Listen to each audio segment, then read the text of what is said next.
जी हाँ दोस्तों, आप लोग देख रहे हैं डीके न्यूज़। तो हम आपको बता दें कि संतोष रेणु ने बीएफसी न्यूज़ के सामने कहा कि अगर भोजपुरी में इतना चोरी का विवाद चल रहा है तो ये सब बहुत गलत हो रहा है। क्योंकि उनका कहना है कि प्रमोद प्रेमी के पास जब बीएफसी न्यूज़ वाले गए हुए थे तो उन्होंने कहा कि ये गाना सबसे पहले मैंने गाया है। सरस्वती माँ की सौगंध खा के उन्होंने कहा है कि ये गाना सबसे पहले मैंने गाया है।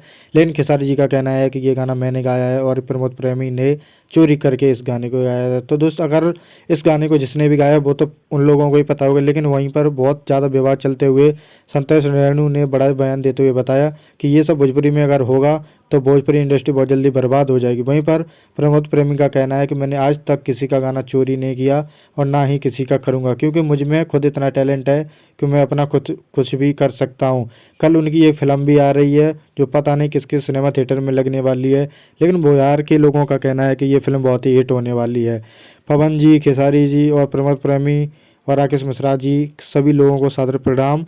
और मैं बता दूं आपको कि ये भोजपुरी में जितना विवाद, संतोष रेणु को दोनों गाने बहुत ही पसंद आए क्योंकि उन्होंने दोनों गाने बहुत ही ज़्यादा गौर से सुने।